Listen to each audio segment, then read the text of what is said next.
eu consegui perceber que, de fato, eu não existo. Olha que coisa maravilhosa. Esse eu chamado Rogério não existe. E eu vou mostrar a vocês como é que eu descobri isso. Peço a cada um de vocês que o que aqui for falado seja tomado apenas como semente para a reflexão. 400 bilhões de informações passam a cada segundo envolvendo a cada ser humano da Terra.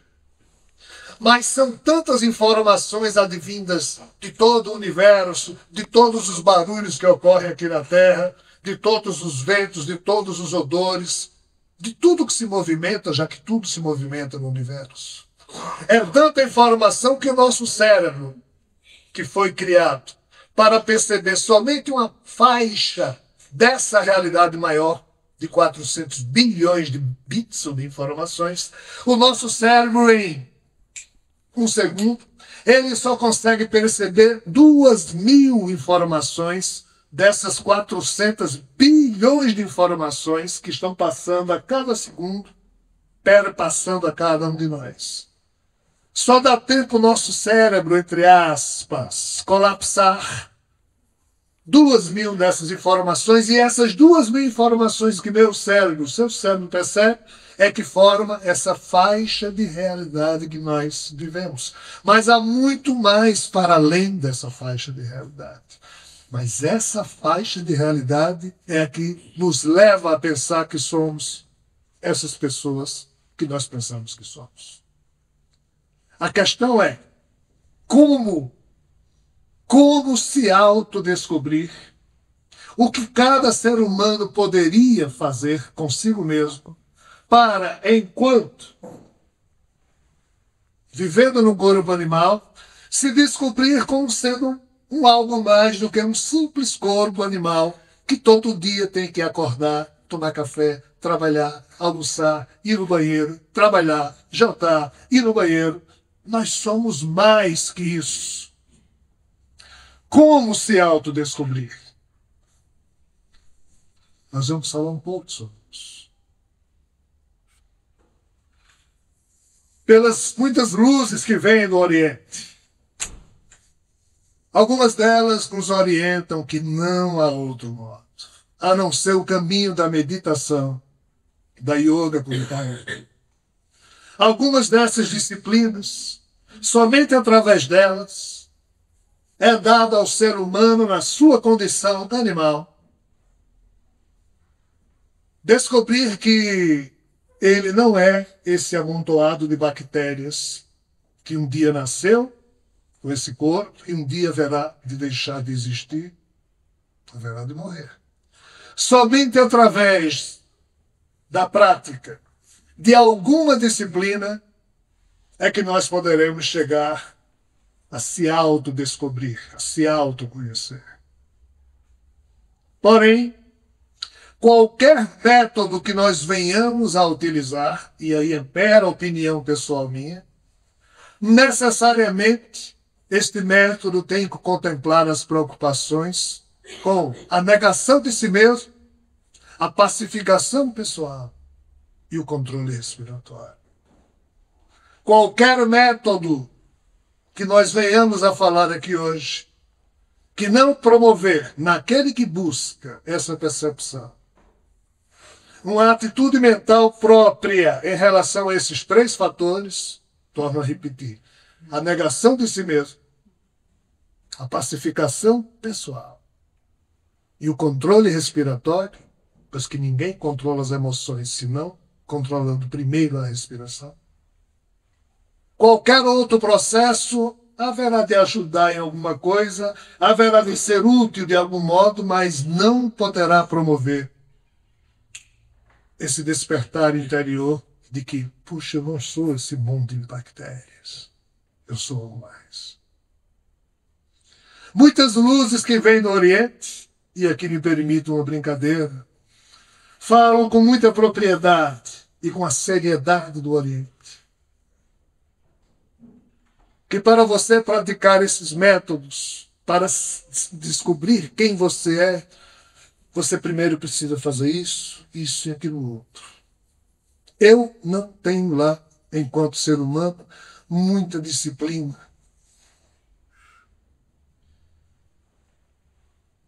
Eu resolvi criar um método pessoal. Se muitos buscam compreender quem sou eu sou tão cretino, tão cheio de defeitos, mas tão cheio de defeitos, que eu digo, não, eu não vou conseguir. Eu primeiro tenho que descobrir que não sou eu que estou vivendo o tempo todo enquanto Rogério. Eu só vou descobrir quem verdadeiramente eu sou se eu negar que Rogério existe. Então veja bem, a Terra é um grande hospício, dizem os amigos espirituais com toda propriedade, e eu me considero um louco, mas um maluco beleza. Porque assim, eu digo, eu vou me negar. Eu não tenho outro modo. Esse Rogério, ele é tão presente no meu psiquismo, ele é tão atuante, às vezes até eu acho que ele de fato existe, que eu primeiro tenho que negá-lo para que eu possa perceber o que é que há, ou o que é que existe de fato no mais íntimo de mim mesmo. Enquanto esse Rogério estiver aí achando que ele é que é o... Né? Como é que eu não adianta descobrir se eu não negar a mim mesmo? Se eu não negar... Então eu resolvi criar um método do não sou eu. Porque através do método do não sou eu consegui perceber que de fato eu não existo. Olha que coisa maravilhosa. Esse eu chamado Rogério não existe. E eu vou mostrar a vocês como é que eu descobri isso. Os métodos que vêm do Oriente falam basicamente do controle mental, como Paulo aqui falou. Eu sou muito indisciplinado. Eu não gasto 2 segundos do meu tempo tentando controlar coisa alguma em mim mesmo porque eu não consigo. Então a minha saída foi, já que eu não consigo me controlar, eu não vou me levar a sério. Então eu não me levo a sério. E deu certo. Pelo menos eu descobri que eu não sou Rogério. Mas eu não tentei controlar nada porque eu não consigo controlar nada, nem em mim, nem em ninguém. Então eu desisti, digo, só tem uma saída. Eu não vou tentar controlar a minha mente. Porque os orientais controlam a mente, como Paulo aqui falou. Eles têm uma disciplina tão fantástica que eles conseguem. Um cretino como eu, vivendo no Ocidente, na vida pressão, mas não conseguiria, eu digo, vou fazer algo que eu não considero sério. Aí comecei a tentar negar a si mesmo. Tentei começar a negar a mim mesmo. Me sentava, pegava um papel e dizia, durante os próximos 5 minutos, eu não vou pensar em nada. Começou. Aí vinha um pensamento, eu dizia, mas não sou eu. Aí vinha um pensamento de novo, eu dizia, mas não sou eu. Eu, Rogério, não quero pensar em nada. Se eu não quero pensar em nada, o que é essa coisa que está passando aqui na minha tela mental? Aí lá vinha de novo o pensamento e dizia, não sou eu. Óbvio, se alguém me visse fazendo isso, não tornava logo ele. Mas eu fiz, pessoal. E de madrugada, que é quando meus filhos saíam de mim, fiz, e fiz muito, para eu perceber que eu havia enlouquecido, porque eu não queria pensar, mas engraçado, a toda hora fluíam pensamentos e sentimentos na minha tela mental, e eu não queria pensar, eu não queria sentir nada. Mas que incompetente eu sou, porque eu queria parar, e toda hora surgia na minha mente, eu digo, eu não posso me levar a sério. Porque eu não quero pensar. E algo pensa em mim, eu não mando em mim mesmo, não. Aí cheguei à conclusão que eu não conseguia me controlar, que eu não conseguia mandar em mim. Eu digo, eu não vou levar a sério. Pode fluir, pode pensar o que quiser aí. Não, deve ser um espírito dentro de mim. Pode ter um 100. Podem pensar, sentir, não sou eu. O meu método não sou eu. Eu não vou acreditar mais em coisa alguma que passe pela minha mente, como pensamento ou sentimento que eu não quero pensar e sentir. Mas se tem alguém pensando e sentindo aí, não sou eu. Não sou eu. E eu comecei a brigar comigo mesmo. Todo santo dia, ou melhor, toda santa madrugada, eu parava e dizia, de tudo que eu pensei e senti hoje, O que é que era realmente eu? Eu cheguei à conclusão que não era eu, porque eu não quis pensar e sentir nada durante o dia e a cada momento daquele dia eu tive que pensar e sentir alguma coisa. Eu cheguei à conclusão que não sou eu que existo. Eu digo, vou fazer o que eu comi. Vou falar com o psicólogo aqui. Se eu não quero falar com você. Com o psiquiatra, cara, eu estou liquidado. Esse negócio de se autodescobrir é complicado. Porque eu não quero pensar e penso. Eu não quero sentir e sinto.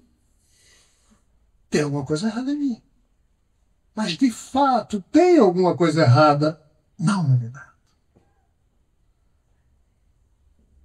Ramana Maharshi, que Paulo aqui se refere, diz com muita propriedade, para além de todos os pensamentos e sentimentos de Rogério, é que está escondido lá atrás o verdadeiro Rogério.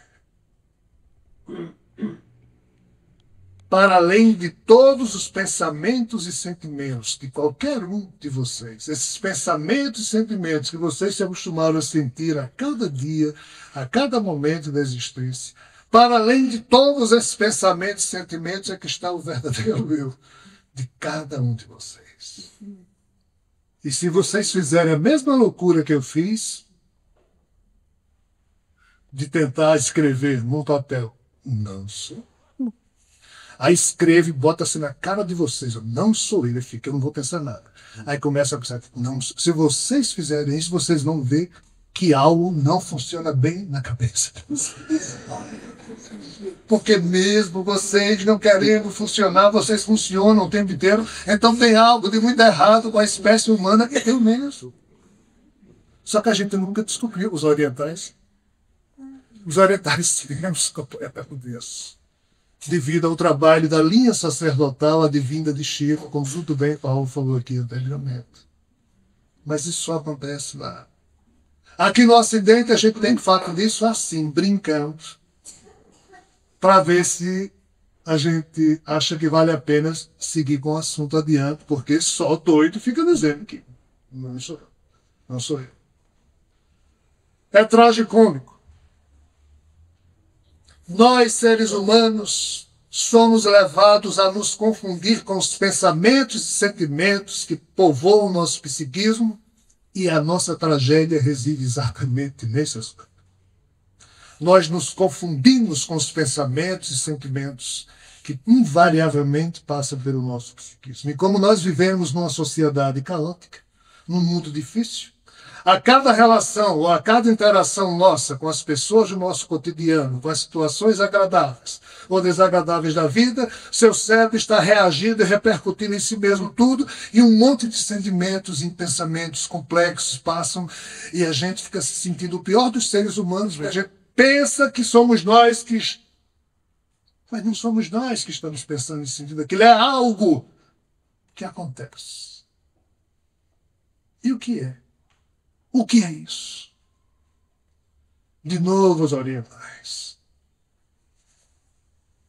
Os orientais nos ensinaram que o único modo que a gente pode perceber quem de fato nós somos, o único modo que nós temos para se autodescobrir, se autoconhecer, é dando um jeito de ou controlar, ou pacificar, ou o que eu queria, não levar a sério nada do que se passa na sua mente. Por quê?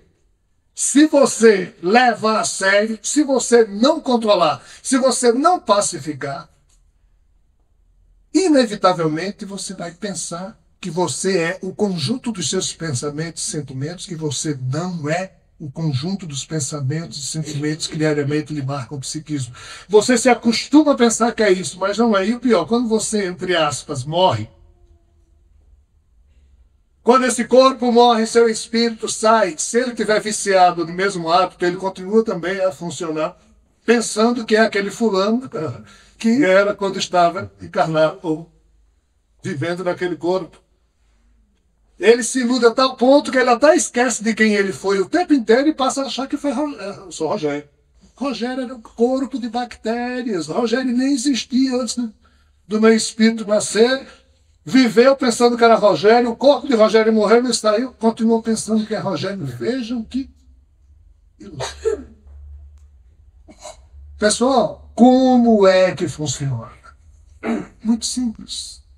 Vamos entender que é algo muito simples. Imaginem-se sentados, sob uma água, no cabo encostado nas suas costas, no tronco da árvore, e vendo lá adiante firmamento, um dia de sol, e você lá sentado. Né? Os orientais fazem isso, vocês sabiam? Eles conseguem parar e olhar para alguma coisa. Nós aqui não conseguimos fazer coisa. A vida passada, a novela a gente consegue. Canalzinho lá na novela. Né? Aí a gente consegue. Agora, parar para olhar a vida, o tempo. Então vamos só supor que isso é verdade, para que vocês possam realmente um dia parar, sentar embaixo de uma árvore e olhar o tempo. Isso é só uma suposição. Aí vocês estão lá olhando o tempo, um dia do sol, né? Aí fica o céu limpo, aí de repente passa um passarinho passou. Depois passou um avião. Passou o avião. Aí depois passa uma nuvem. Passou uma nuvem. Tudo passa. Aí lá vem um urubu. Passa. Engraçado, nada fica parado na sua frente. Tudo passa e o firmamento sempre volta a ficar limpo, tranquilo. Nada fica eternamente parado na sua frente. É engraçado. O que é a nossa mente que os orientais dizem que a gente pode controlar? A nossa mente é uma tela mental, que a gente não sabe onde está, mas está aqui, porque a gente está funcionando. E é engraçado. Eu estou ali parado, aí vem o pensamento. Se o pensamento passasse, passou. Lá vem o sentimento. Passou. Mas qual é a bobagem que nós fazemos? Quando o pensamento passa, a gente engole. Passar o sentimento, engole.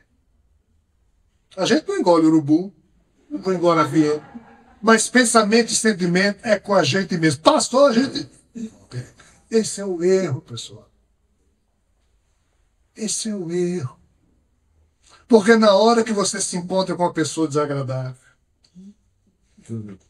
em 10 segundos de convivência, essa pessoa já provocou alguns pensamentos, sentimentos, que se você não deixar passar e engolir aquilo, dançou. É engraçado. Nós, seres humanos ditos inteligentes e sábios, na hora que a gente vai alimentar esse corpo de bactérias, as bactérias são mais inteligentes que a gente. E eu vou provar agora. As bactérias, que são mais inteligentes que a gente, na hora que esse corpo de bactérias vai comer algo, elas não deixam fechar os olhos.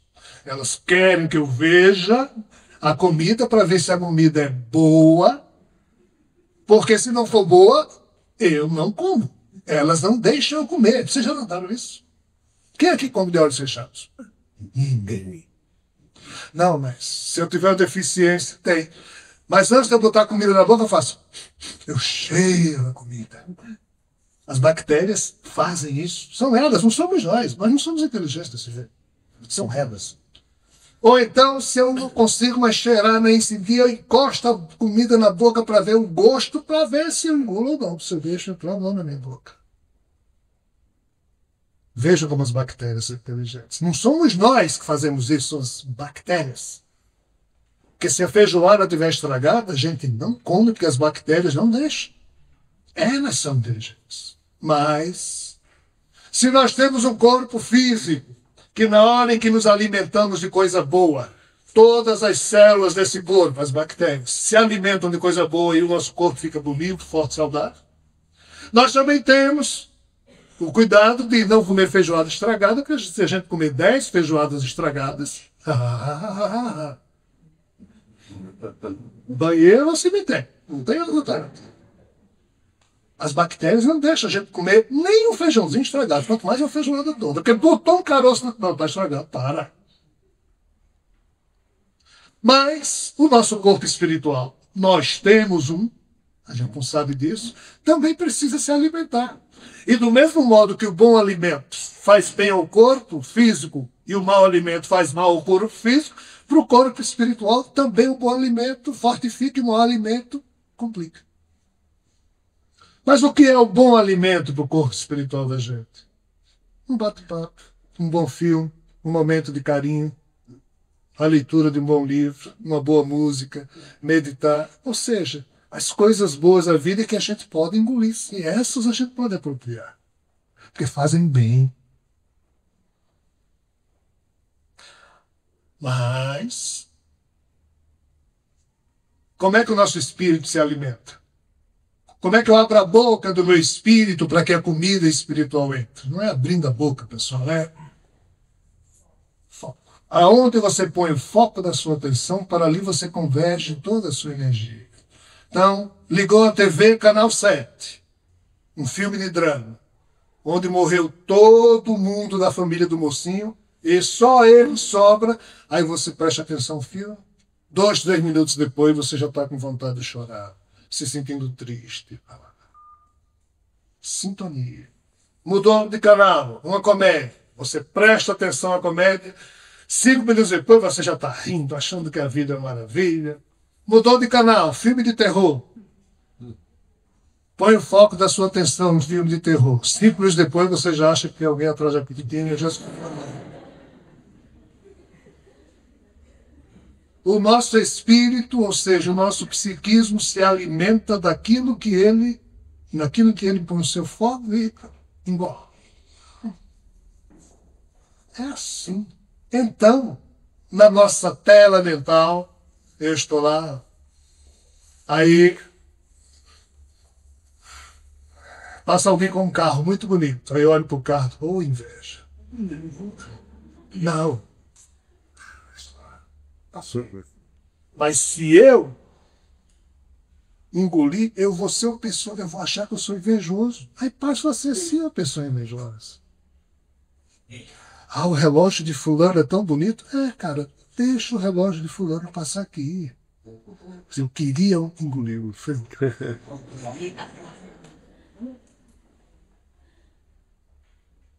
Então vejam bem. Se vocês conseguirem criar um método de negar a si mesmo, de negar os vícios e os hábitos que a cada segundo das horas do seu dia, pensamentos e sentimentos estão voando na sua tela mental. Se você não negar a si mesmo, você vai engoli-los todos. Porque a nossa genética foi e está condicionada a se alimentar de todo tipo de alimento estragado, espiritualmente falando. Porque a nossa genética não sabe que existe espírito. Então tem que ter uma atenção da nossa parte para negar o seu ego terreno, para que ele saiba como se diferenciar dos urubus que diariamente passam no meu psiquismo.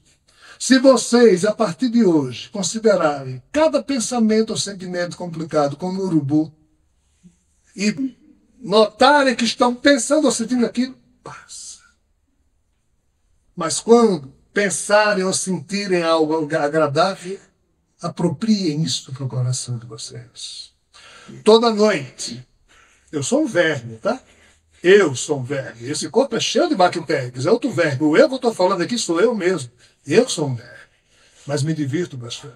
Toda noite, antes de dormir, eu paro e me pergunto, o que é que eu vou apropriar para o meu coração? O que é que eu vou apropriar para o meu espírito eterno de tudo que eu vivenciei hoje?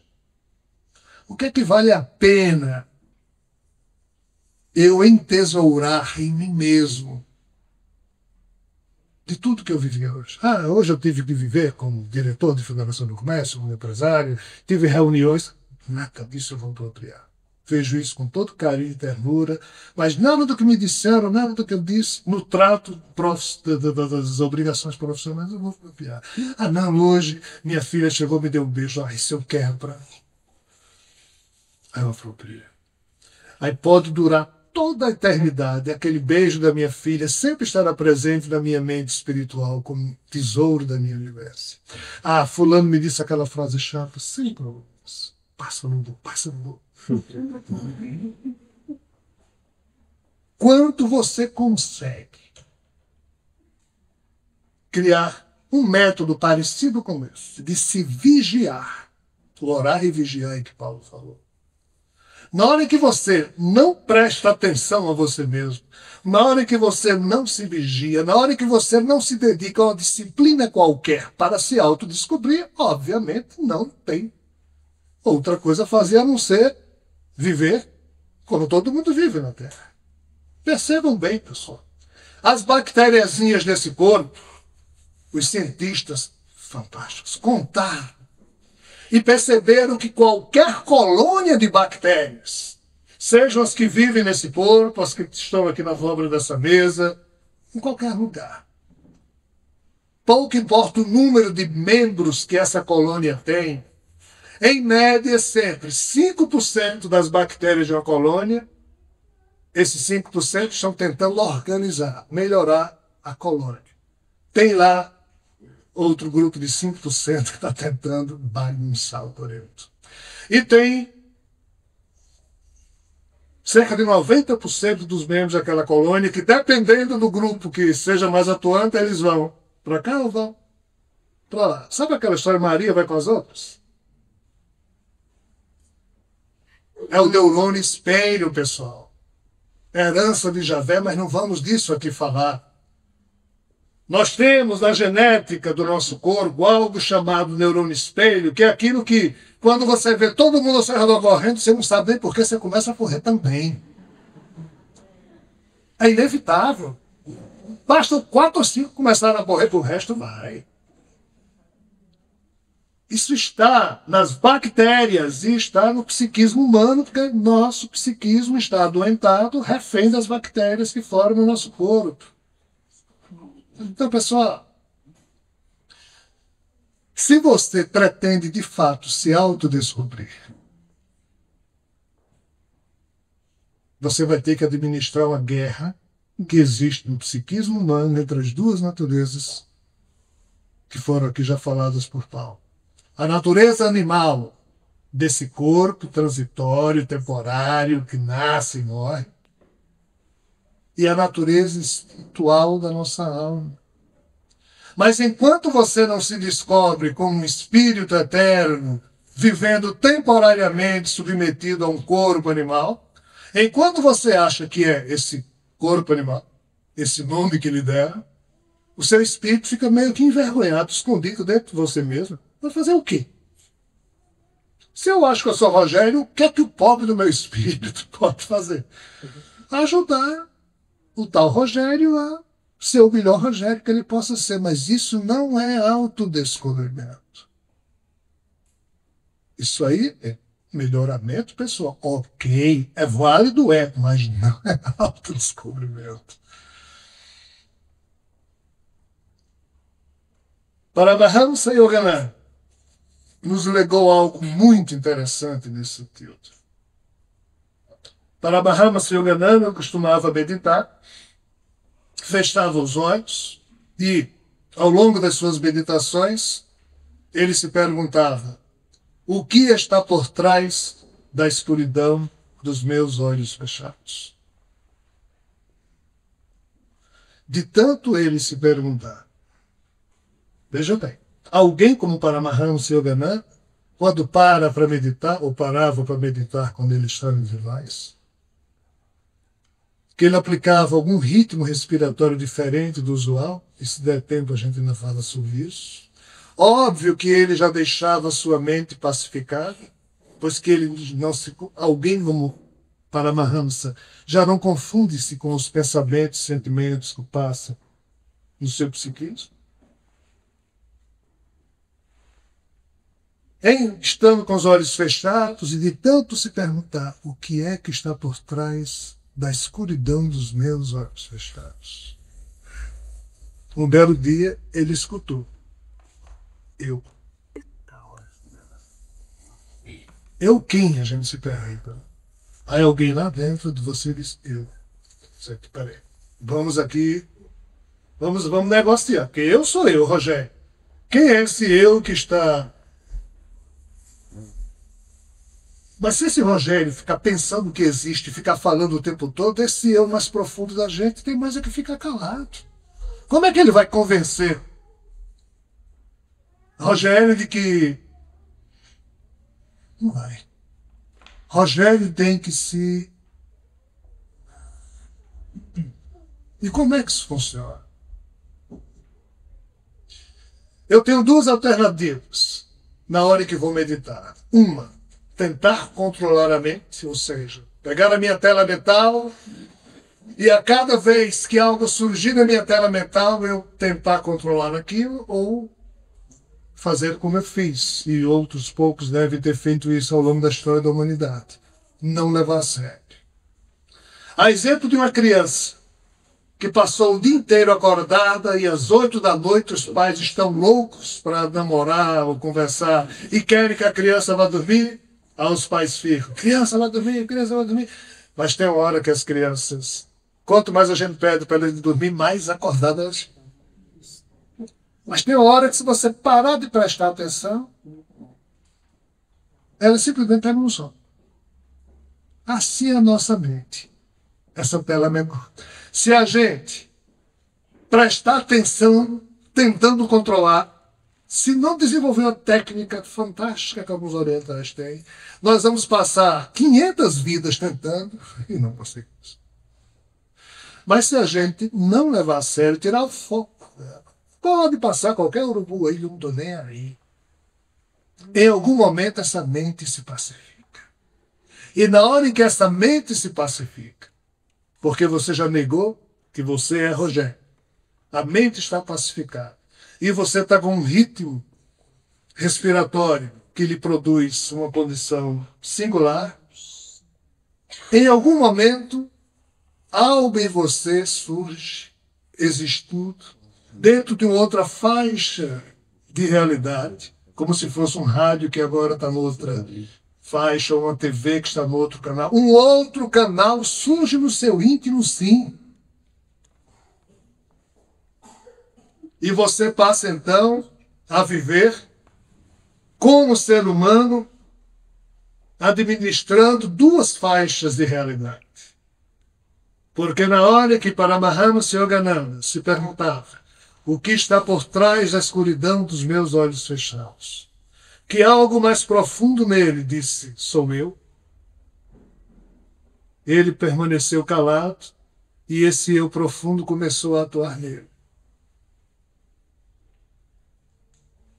E ele tanto podia fingir que era Paramahansa Yogananda quando ele queria, como também, quando ele estava sozinho, ele repousava nesse eu mais profundo. E quando você está de olhos abertos, você está vendo essa realidade exterior. A realidade das 2.000 informações que o nosso cérebro consegue descortinar a cada um segundo. A realidade desse cérebro, dessa personalidade chamada Rogério. Você está refém dela. Mas quando você fecha os olhos, é como se você estivesse desligando disso tudo. E quando você se desliga da sua própria mente, algo em você passa a existir que não é esse corpo de bactérias, nem o tal Rogério. E esse algo que passa a existir dentro de você tem vida própria e, além das fronteiras, do limite do psiquismo de Rogério, ele começa a perceber não mais a realidade exterior, que eu sou refém dela quando estou com os olhos abertos, mas eu estando com os olhos fechados, eu percebo eu quem? Não esse corpo, meu eu profundo, a realidade mais profunda, interior, a realidade espiritual. Aí meu corpo, que pertence a essa realidade exterior, aqui permanece, meditando, ou dormindo, ou hibernando, e o meu eu verdadeiro, que não depende desse corpo para muita coisa, só depende desse corpo para atuar nessa faixa de realidade, ele torna-se um cidadão também atuante e ativo e consciente, não mais na realidade exterior das bactérias, mas na realidade interior, a chamada realidade espiritual, o ambiente espiritual do qual os nossos espíritos são cidadãos ativos. Qual é o drama? Alguém que consegue chegar nesse ponto e tem ainda que cumprir com obrigações conjugais, se ficar com o foco da sua consciência o tempo todo nesse eu mais profundo, ele não conseguirá atuar como homem ou mulher, ele não conseguirá acionar os mecanismos normais da natureza animal do seu corpo. E ele, se ficar o tempo todo vivendo na espiritualidade, ele não cumprirá suas funções no mundo das bactérias. Por isso nos é dado o privilégio de acionar esse botão, e eu falo daqui a pouco para vocês aonde é que funciona esse botão em nós, para que o foco da nossa consciência se torne o homem ou mulher animal, para dar conta das obrigações da vida, ou, mesmo estando ainda submetido a esse corpo, eu ponho o foco da minha consciência no meu eu profundo e dele eu saia e conviva naturalmente com os amigos espirituais durante um tempo. E eu não preciso, entre aspas, que esse corpo morra para que, desde que eu seja alguém que já se autodescobriu, eu possa viver em dois mundos ao mesmo tempo.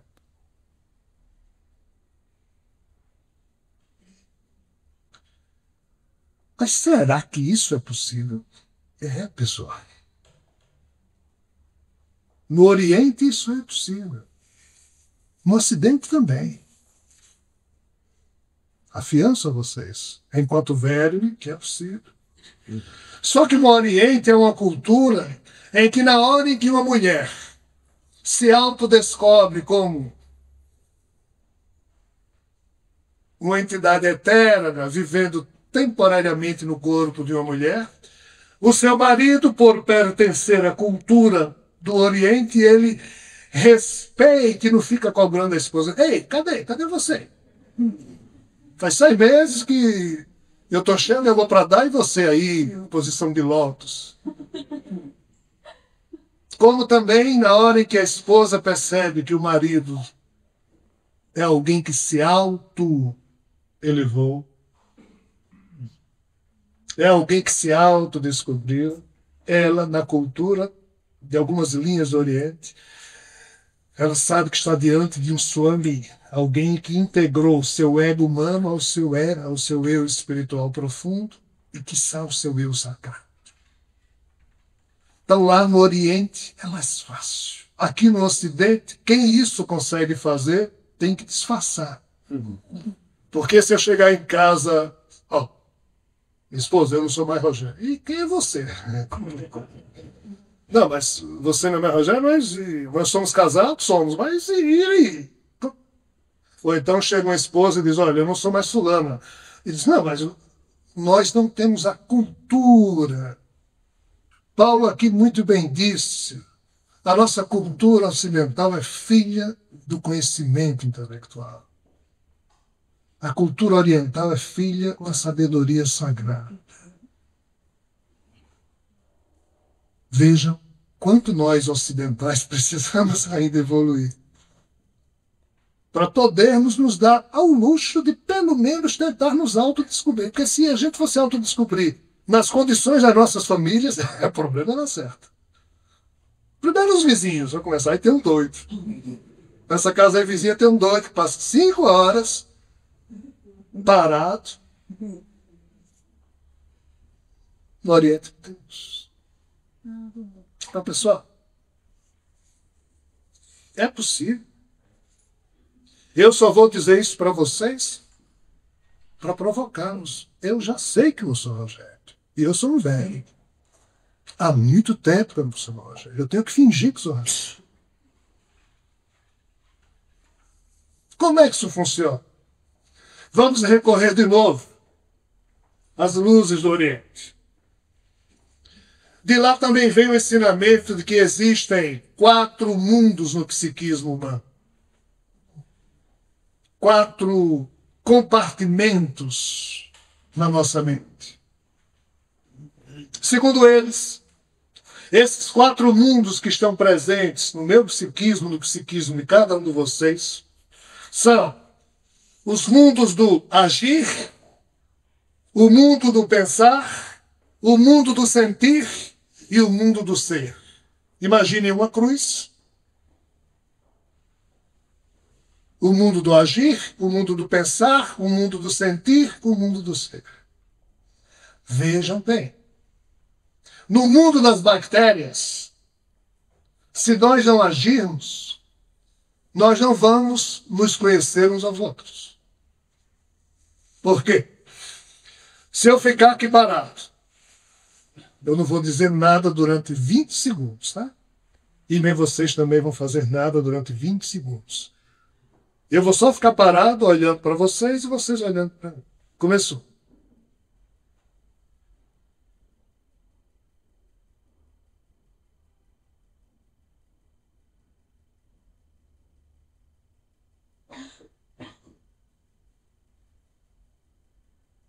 Coisa mais sem graça, né? Se a gente não agir, a vida é desse jeito. As bactérias, todas aqui se divertindo e a gente parada. Se eu não falar, vocês não vão ter uma pista de quem eu possa ser. Se vocês não falarem, eu não vou conseguir descobrir o nome de vocês. Se eu não agir, se eu não atuar, se eu não fizer algo, vocês não vão saber se eu sou uma pessoa boa ou má, complicada ou não. Ou seja, o mundo do agir é o mundo que nos faz passíveis de conhecer uns aos outros.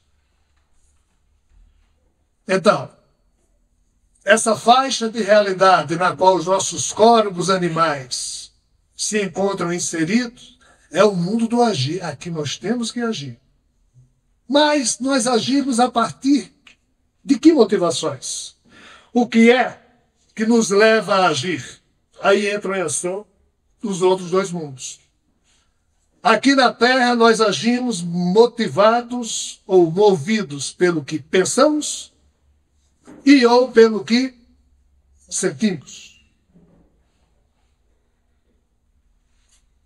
Mas, se quase tudo que nós pensamos e sentimos são urubus que passam na nossa tela mental, repito, façam um teste. Façam o teste.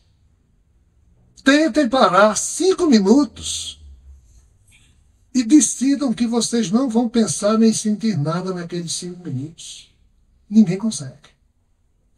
Se você ficar se vigiando durante 1 hora, você vai chegar à terrível conclusão que você não pensou nem sentiu nada durante 1 hora, porque você não queria, mas muito pensamento e muito sentimento passou no seu psiquismo, mas aquilo não é decididamente você. O triste da história é o que eu já falei, se você se vigiar 24 horas, você vai perceber que quase nunca é você pensando ou sentindo, é algo que pensa e sente por você. E o que é isso? São esses 2 mundos, são esses 2 softwares, esses 2 programas que existem na genética desse corpo, que funcionam o tempo todo, já que as bactérias se movimentam o tempo todo, elas não dormem, pessoal. As bactérias não dormem. Quem dorme é o nosso psiquismo. Elas não, elas continuam se divertindo o tempo todo. E é dessa diversão que 2 rodas ficam girando o tempo todo no meu psiquismo, que é o mundo do pensar de Rogério, o mundo do sentir de Rogério E é isso aqui que faz com que Rogério haja, e então vocês passam a conhecer Rogério pelo que Rogério fez, motivado pelo que ele pensou sempre. Porém, se quase tudo que Rogério pensa e sente não é ele que pensa e sente, é um software que fica girando nervosamente, e a gente chama isso de estresse e neura, como é que eu vou me descobrir? Como é que eu vou descobrir o mundo do ser, se o meu mundo do pensar e do sentir fica o tempo inteiro atuando para que o meu corpo haja do seu psiquismo de Rogério? O que é que os orientais dizem? Que haverá de ter, sim, uma técnica de meditação ou de controle respiratório para que esse mundo do pensar e o mundo do sentir se pacifiquem. Ou seja, os urubus todos passam, mas você não está nem aí. E na hora em que você não está nem aí para nada do que o seu mundo do pensar solta no seu psiquismo, e nada do que o seu mundo do sentir solta, aí você para de agir no mundo, motivado por isso, e algo em você, ou seja, o mundo do ser, desperta no seu íntimo e você passa a agir no mundo das bactérias, não mais pelo que você se acostumou a pensar ou a sentir, mas sim por quem você é.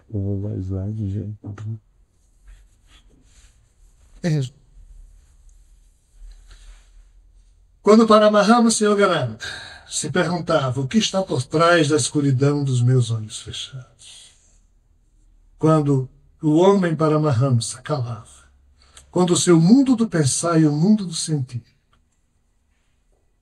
dormiam, se pacificavam, algo nele despertava dizendo: sou eu, deixe que eu lhe conduzo. Esse eu aqui, esse eu profundo, normalmente é a mente espiritual de cada um de nós. Esse cérebro, ele é temporário, ele é físico, ele é transitório, ele é animal, ele nasceu, vai morrer, ele só presta para uma vida.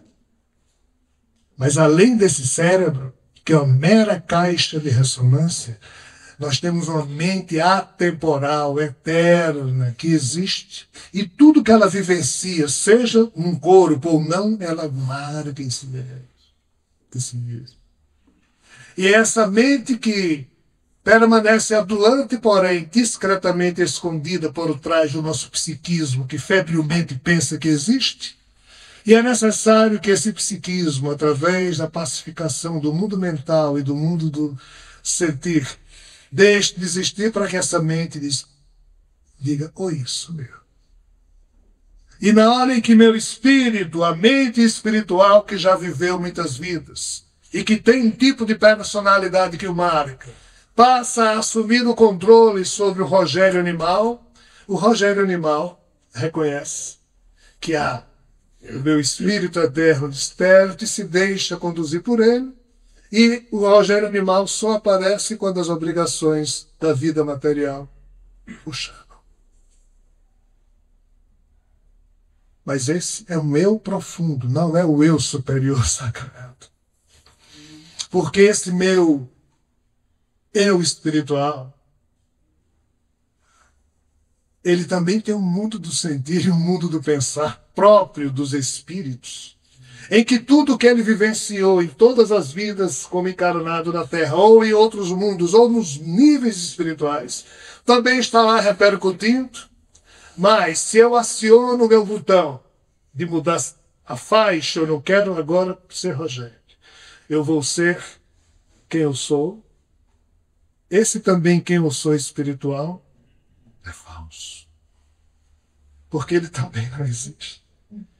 Aí eu tenho que fazer sossegar, rindo como criança, o mundo do pensar e o mundo do sentir, comum ao marco do progresso espiritual que me marca a existência no outro lado da vida, pois que também a minha mente espiritual se rende, porque algo mais profundo ainda eclode no mais íntimo de mim mesmo, e aí sim surge o eu superior, o eu sagrado, a consciência sagrada, a parcela do divino e do sagrado que reside em mim e que de fato me faz existir, mas que se investe de um espírito para poder, enquanto espírito, vivenciar outras experiências em universos transitórios, e em mergulhando nesses universos transitórios, o meu espírito se faz investir de corpos animais transitórios, temporários, e assim, se ao cérebro, à mente e à consciência,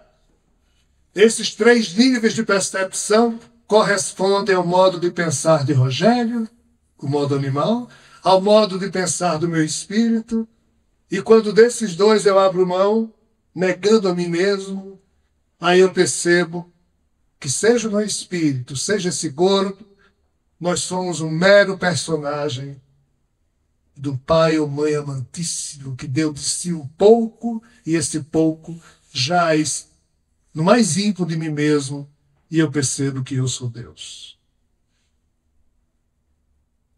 atuando na Terra. Quando meu ego não mais pretende ser aquele que vai receber aplausos, aquele que vai ser elogiado, quando eu não mais estou dependendo de... Quando meu ego repousa no mais sagrado em mim, o mais sagrado em mim é a verdade. Em mim, em cada ser humano, em cada gatinho, em cada pássaro. A visão monista, ratificada pela mecânica quântica, aponta que há algo de sagrado ou algo de criador presente em tudo que existe.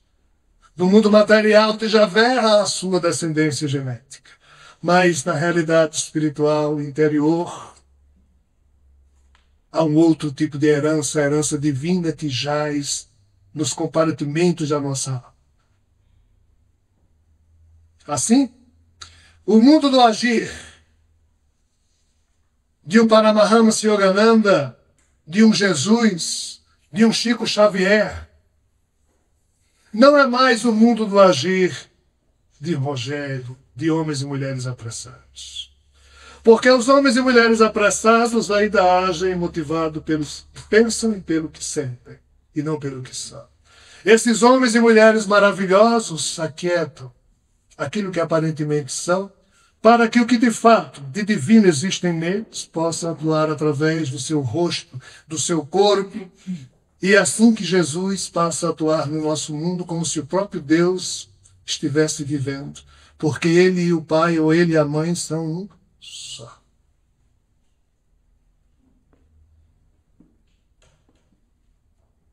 Não há outro modo.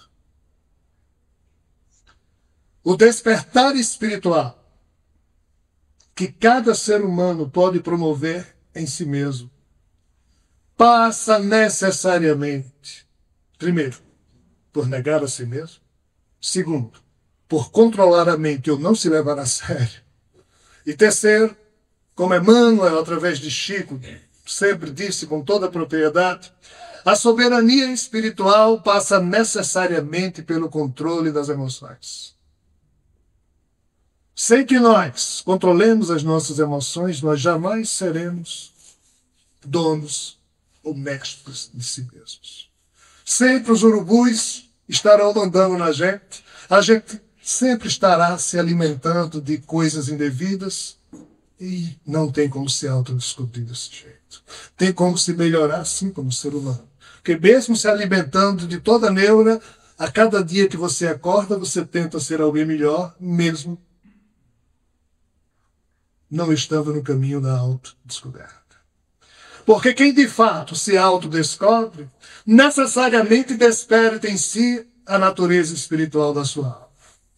E quem necessariamente desperta em si a natureza espiritual da sua alma, trilha todos os caminhos que todo mundo trilha na Terra, mas haverá de trilhar um caminho que só ele cria para ele, que é aquele caminho do meio que Siddhartha Gautama disse, que cada ser humano deve criar o caminho sem extremos, sem apegos de nenhum tipo, o caminho da liberdade, o caminho da plenitude vibratória, como Sai Baba nos ensinou, em que você alinha numa só direção os seus sonhos, os seus objetivos, os seus ideais, as suas metas, as suas palavras, os seus discursos, as suas emoções, as suas atitudes.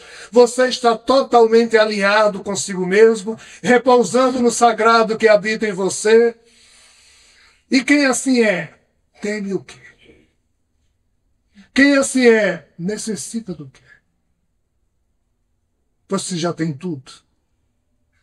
E já não há mais temores, pois que, ou no céu ou no inferno, onde ele exista, ele será um só. Ele habitará e viverá sempre como alguém unificado ao que de mais belo e sagrado existe. E quem trilha o caminho do meio necessariamente chega ao objetivo maior da vida, ao sentido maior da vida, que é a autorrealização. É quando você funde o seu ego animal terráqueo com o que de mais precioso e sagrado existe, não nesse corpo, mas no íntimo da sua individualidade, que é a consciência divina que habita em cada um de nós. Muitos caminhos existem disponíveis para os seres humanos chegarem nesse ponto. Mas nós, ocidentais, precisamos construir outros caminhos, porque os que até agora foram ensinados são muito complicados. O nosso modo de vida ocidental nos inabilitou a perceber a beleza do Oriente. Alguns conseguem. A maioria, infelizmente, pensa que lá só tem doido. E tão cegos estamos todos que assim pensamos. Então vejam bem. Aonde é o botão que reside no meu psiquismo, que faz com que eu saia da faixa de realidade de meu nível animal para o meu nível espiritual, para o meu nível de repouso no Pai? Os mestres da antiguidade nos deram uma pista. E essa pista nos diz que, e novamente recorra a Saibá, a vontade é a essência do ser superior em nós, ou é ele próprio agindo através de nós? Vontade. Se eu tiver vontade de ir no banheiro, é o ser superior agindo em mim? Há muitas vontades no psiquismo humano. A vontade aqui, que eu estou me referindo com os amigos espirituais, não é as vontades naturais e normais do apetite, do psiquismo, não. É aquela vontade que nos faz, pelo menos, tentarmos ser alguém melhorado ao longo da vida. É aquela voz da consciência, aquela vontade que, mesmo por todos os urubus que a nossa mente diariamente apropria, uma vozinha lá discreta grita no fundo de nós mesmos: ei, cara pálida, tem mais coisa do que a animalidade terráquea. Você, enquanto animal terráqueo, pode ser um animal melhor, mas você também pode perceber que não é um animal terráqueo. Que esse corpo que você utiliza, sim, é um animal terráqueo, mas você é muito mais que isso. A vontade é a essência do sagrado em nós. Quando o nosso psiquismo animal se alinha com essa vontade profunda, aí sim, nós estamos habilitados minimamente a, de fato, percorrer o caminho do autodescobrimento. Palestras como essas, de Paulo, que eu fiz, que Rodrigo e Giane vão fazer amanhã. Palestras, livros servem apenas para nos ajudar a refletir sobre isso. A quem sabe jogar uma sementezinha que deixa a gente com vontade de saber um pouco mais sobre o assunto. Mas nós estamos vivendo uma época que é horrorível. Mistura de horrorosa com terrível. Porque nessa época que nós estamos vivendo, ou nós nos movimentamos, ou as bactérias se movimentam por a gente.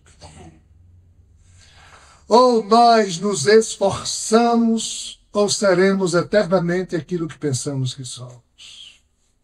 Não há nenhum problema. Temos toda a eternidade para aprender. Mas nessa época que nós estamos vivendo, que é a época que particularmente eu chamo do conhecimento e da espiritualização, ou nós nos esforçamos para estudar muito e, acima de tudo, vivenciar o que estamos estudando, ou seremos 100 trilhões de bactérias, cada um de nós, se divertindo ao longo da vida, nisso não há nenhum problema.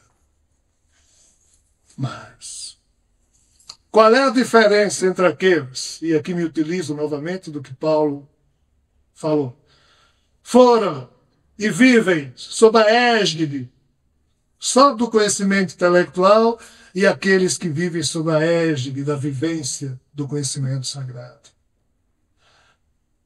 Se aqui fosse uma turma de hindus, seguramente ao final de uma palestra qualquer que fale desse assunto, por pior que seja o desempenho do palestrante, mas os hindus, ao chegarem em casa, eles iriam aprofundar o que escutaram e tentar exercitar-se. A tragédia do Ocidente é que daqui a 10 minutos ninguém vai nem se lembrar mais de coisa alguma do que escutou aqui. A tragédia do Ocidente é que, por mais que figuras como Jesus, Saibá, Chico Xavier, Divaldo Franco e outros tantos se esforcem, tudo que através deles sai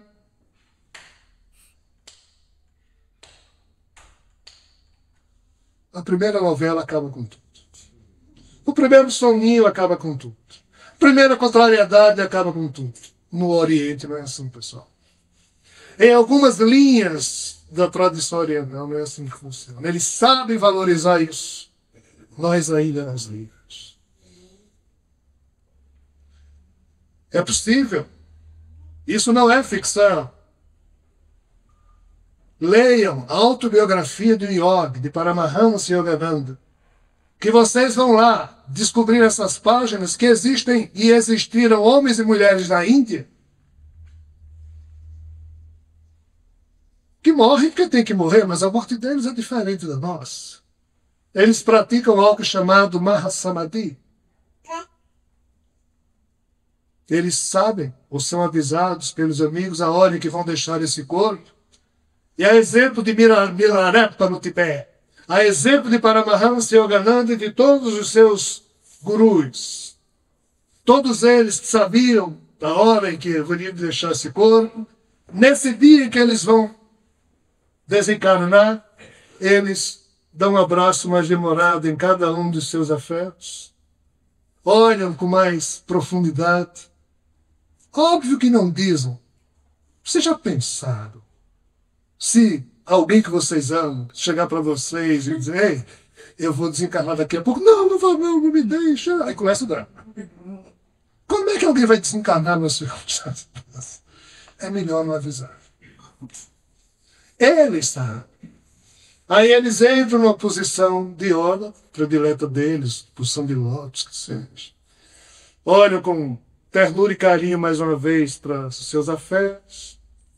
Fecham os olhos. Hasta la vista. Vamos lá. Aí os discípulos ou os amigos ficam ali esperando que ele volte, 1 hora, 2, mas todo dia ele passa. Não, vem a respiração, ele está sempre aqui. Isso não é ficção, pessoal. Isso é possível. Isso aconteceu e acontece. Qualquer estudante oriental de determinadas linhas culturais primários sabe que isso é possível. E nós aqui, os velhos do Oriente, do Ocidente, achamos que isso é história inventada. Como nós estamos atrasados. Amigos, amigas, falei muita besteira. Mas assim, é uma besteira verdadeira. Porque é possível. Quem quiser, aplique-se na habilidade de aprender a negar a si mesmo, de não se levar tão a sério assim. Acho que nós ocidentais, Paulo, devemos fazer isso. Crie um método respiratório, um ritmo respiratório qualquer, diferente do usual. Porque nós inspiramos muito mal. Nós inspiramos assim, ó. Pronto. Já inspirei vocês também. Em cerca de uns 60 segundos, nós, em média, inspiramos e expiramos entre 14 e 17 vezes. Isso é horrível para as bactérias que nos dão corpo, porque elas querem mais oxigênio. Porque a gente não inspira com mais profundidade, porque a gente não segura o ar um pouquinho para que os chakras trabalhem melhor a distribuição energética desse prana.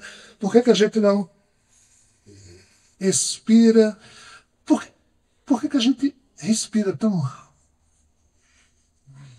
Enquanto nós não transformarmos o ato involuntário da respiração em ato voluntário, pois que a respiração é a única atitude do nosso organismo que pode ser involuntária ou voluntária, se a gente não prestar atenção, ela funciona. Mas se a gente prestar atenção, a gente pode educá-la, e é nessa atenção que a gente coloca no ato da respiração, é na tentativa de criar um método próprio de respiração diferente do usual, que reside a chave do controle das suas próprias emoções. Pois que a soberania espiritual passa necessariamente pelo controle das emoções, e o controle das emoções passa necessariamente pelo controle da respiração. Esse é o primeiro passo, junto com negar-se a si mesmo, para quem pretende se autodescobrir. Então, como eu disse no início, não leve a sério. Comece por não levar a sério até esse assunto. Mas, se possível, se quiser, se divirta com esse assunto. Porque ele é belo. Ele é gostoso. Ele é uma herança sagrada que alguém muito especial, chamado Shiva, como Paulo aqui disse, se esforçou por nos legar. Pois que quem assim faz perde o medo da morte, pois que já se torna um cidadão consciente de muitas faixas de realidade. Está aqui ou acolá, está vivo ou morto. É meio que indiferente. Pois você estará atuando sempre onde estiver, da forma mais bela, suave, terna e carinhosa que lhe for possível. Se todas as coisas que nós falamos aqui, o conjunto delas, puder servir de semente para a reflexão sobre o tema, maravilha. Se não, que não sirva para nada. Pois que isso, a atitude de se autodescobrir não pode jamais vir de fora para dentro. Tem que ser uma atitude íntima, de dentro para fora. Tem que ser a vontade do seu eu profundo agindo no seu psiquismo a promover esse esforço de se autodescobrir. Termino assim, portanto, essa participação. Pergunta a Januária se a gente pode deixar perguntas. Como você é uma autoridade presente aqui, você e Denise. Então, pessoal, enquanto vocês suportarem, eu vou ficar aqui na frente para a gente falar sobre isso. Outra pergunta, falou. Sobre a ocasião. Uma vez por como melhorar a digestão do grabo, já que ele tem que ser eliminado de alguma forma. Todos escutaram a pergunta do Paulo. Paulo perguntou, uma vez que a gente vem engolir o urubu, como proceder, né, para facilitar a digestão?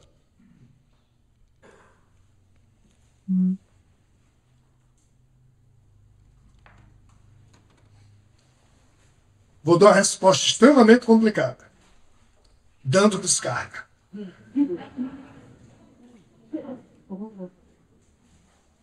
Ok?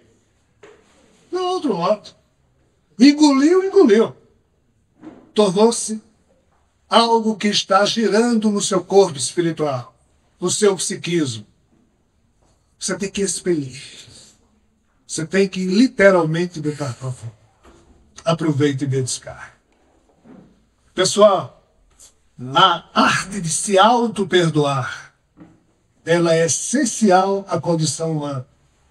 Porque a vida na Terra se tornou algo tão difícil de ser levado adiante. A existência terráquea se tornou algo tão pesado para os nossos psiquismos que, se nós não tivermos a habilidade de nos auto-perdoar, o urubu permanece. Aí surge, desculpe, câncer. Aí começam a surgir uma série de problemas que, se a gente não der descarga, a vida se torna mais complexa ainda. Vejam bem, estudiosos da Europa há muito apontam algo singular que ocorre com alguns animais, conosco também. Aquele animal chamado cervo, que tem os chifres bem grandes, ele é dono de um território com algumas fêmeas. É assim que a natureza dos animais se expressa. E ele fica o tempo todo preocupado em manter o seu território e as suas fêmeas. Aí vai passando um cervo que não é dono de nenhum território e resolve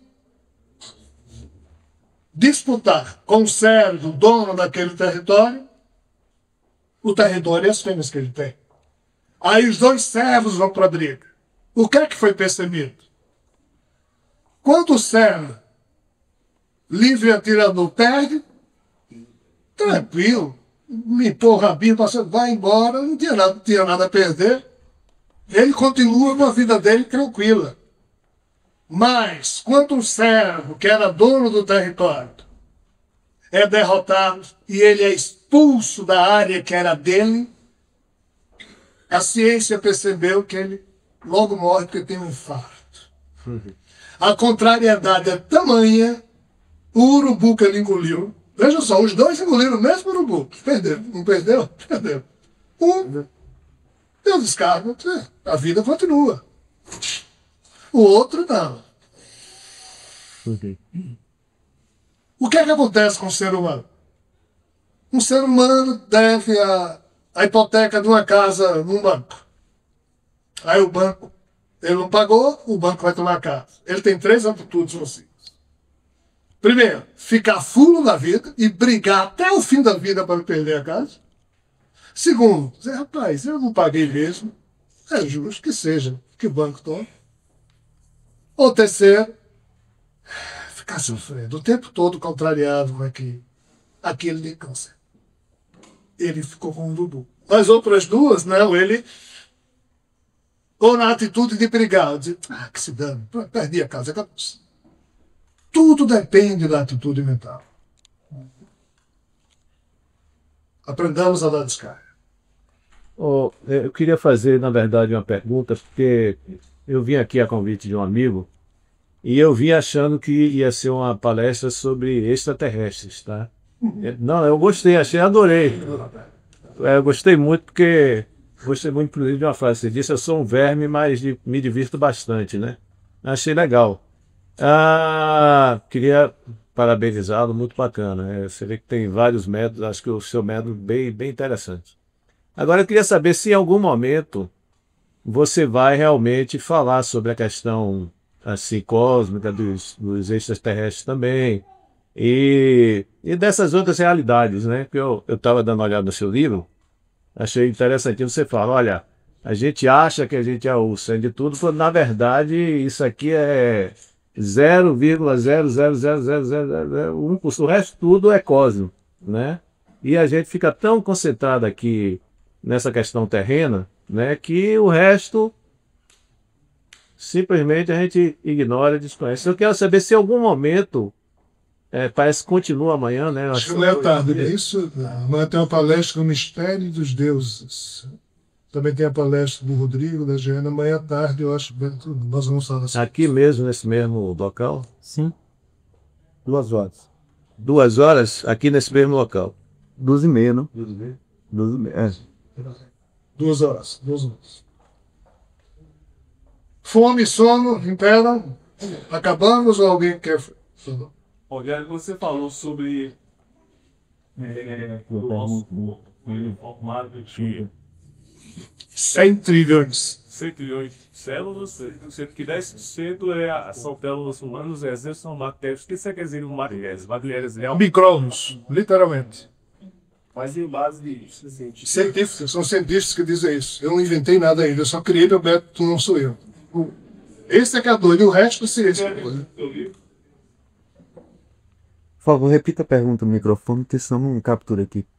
Ele perguntou se a informação que eu dei aqui no início da reunião de que o corpo de cada um de nós é formado por cerca de 100 trilhões de bactérias, vamos assim resumir. E só 10% disso, dessas células aí, tá? É que são realmente o nosso corpo, e os 90%, ou seja, 90 trilhões de micróbios, são hospedeiros ou invasores que vivem conosco. Ele perguntou se essa informação sou eu que estou dando dos espíritos ou se é científico. É científico. Isso é postulado da ciência. Em 1998, salvo engano, 97, há um livro que, com o avanço da computação, uma série de avanços que ocorreu, os cientistas conseguiram perceber isso. Eles fizeram um estudo nos últimos 200 mil anos, que é o tempo que a nossa espécie Homo sapiens evoluiu. Então eles foram percebendo que, ao longo desse processo, diversas necessidades humanas foram surgindo, não só na espécie Homo sapiens, mas também nas outras que nos antecederam, as chamadas australopitecos, os quase-homens, tá? Então, coisas do tipo. O homem da caverna, por exemplo, de longe, olhando lá para a vegetação, aí ele fazia assim para tentar ver um fruto vermelho, ou seja, um fruto maduro. Então, de tanto ele tentar procurar os frutos maduros naquela folhagem verde, ele terminou desenvolvendo essa teleobjetiva que hoje caracteriza a gente. Então, na medida em que houve essa evolução, repito, não só na espécie Homo sapiens, a espécie Homo sapiens já aparece pronta, tá? Eu digo nas outras espécies, isso implica em que um sem número de novas bactérias passaram a fazer parte da genética de cada espécie. As tartarugas, os cães, os gados, os passarinhos, os seres humanos, toda e qualquer forma viva tem no seu corpo um percentual X de células que são próprias à constituição daquele corpo e uma outra boa parte que são hospedeiros que se acostumaram a viver naquela espécie.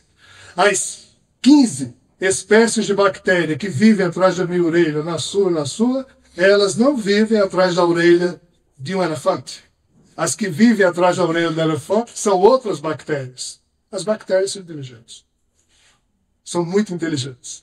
Elas, na verdade, estão evoluindo ao longo de muitas formas que surgem na natureza terrena.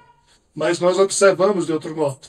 Na medida em que a evolução das espécies começou a acontecer na Terra, as bactérias foram pegando carona e evoluindo. Tanto faz você olhar de uma forma ou de outra. As bactérias imperam. É pura ciência o que eu falei. Não é filosofia, nem uma forma alegórica. Não é. Não é. Com a ciência. Você sabe que isso foi cientificamente estudo laboratorial e... Rapaz, isso aqui de cabeça e idade não vai me permitir não, mas segura, né? Sério, né, pra se viver. Mas todo isso já se fala há mais de 10 anos. A primeira palestra que eu dei aqui em Vitória da Conquista, eu falei exatamente sobre isso. Percepção da realidade. Faz uns 5 ou 6 anos, eu acho. 2007. 2007. Quer dizer, em 2007, que essa descoberta já tem uns 8 ou 10 anos. Então, meu seriamente também que estou falando.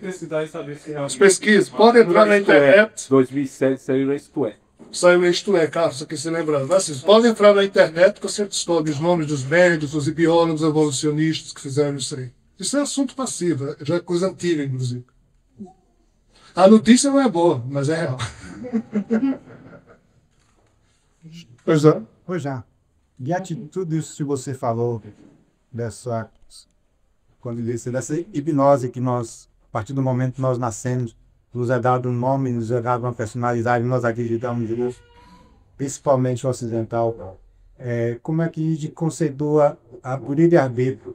Ele está mais próximo, como o ocidental, um povo oriental, tem essa condição de estar pleno, os gostos, participar do livre-arbítrio. Onde é que caracteriza esse livre-arbítrio, Madeira? Pelo adiantado da hora, vamos considerar, vamos fazer essa uma pergunta do... O nosso irmão nos perguntou sobre o livre-arbítrio. seja no modo cultural do Ocidente de se viver, no modo oriental. Ele pergunta onde é que o livre-arbítrio, em uma situação do outro, estaria mais presente, estaria sendo melhor utilizado, com mais habilidade. É isso que você... Já criou de tempo, né? Nós estamos trazendo uma carga de nós que isso não tem como controlar. Ele está dizendo, já que cada um de nós herda ou traz uma carga genética em si mesmo, e a gente não tem como controlar isso, né? Até que ponto o nosso livre-arbítrio de fato existe no meio dessa tendência das bactérias do nosso corpo? Pronto, então vamos lá. O que é que os amigos espirituais dizem? Né?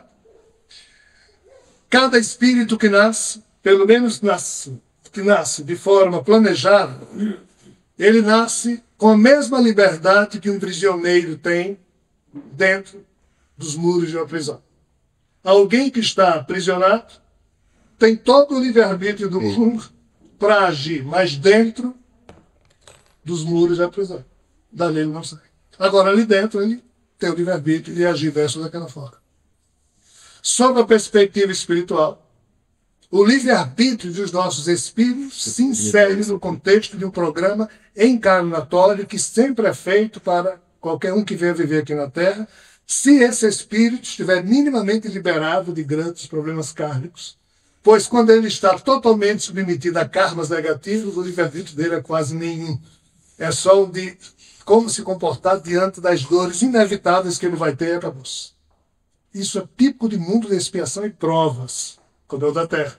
Em mundos regenerados e evoluídos, aí muda a situação. Aí há um nível de livre-arbítrio muito maior. Então, o nosso espírito tem essa dose de livre-arbítrio. Mas esse livre-arbítrio, que já é pouco, quando esse espírito encarna num corpo carnal, ele se submete a uma série de interferências, desde a gestação no útero da sua mãe, dependendo do tipo de postura da sua mãe, da alimentação dela, ou seja, uma série de interferências começam a interferir na formação do cérebro que esse espírito vai dispor para poder existir na Terra. Aí entram as condicionantes da educação que ele vai receber, da influência que ele vai ter da família, de amigos, escola, religião que escolher. Há um sem número de fatores que às vezes engessam o livre-arbítrio. Pouquinho que ele reside no psiquismo espiritual que encarna em mundo como a Terra. É pouco. Mas a sensação que nós temos é que nós temos o livre-arbítrio. Os filósofos profundos se questionam se de fato há livre-arbítrio. Eu mesmo, com método não sou eu percebi que meu livre-arbítrio é nenhum. Eu não quero pensar e penso, que zorra é essa? Eu não quero sentir algo sem. Cadê meu livre-arbítrio? Então o assunto é muito profundo.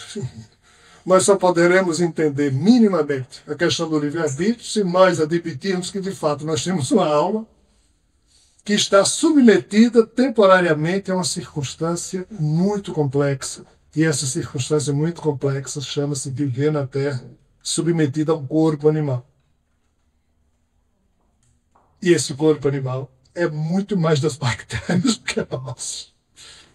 O nosso livre-arbítrio está submetido aos apetites das nossas bactérias.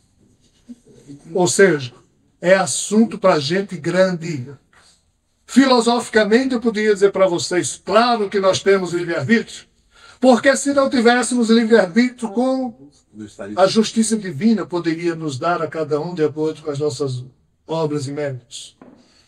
De fato, nós temos esse livre-arbítrio. Só que esse livre-arbítrio é definido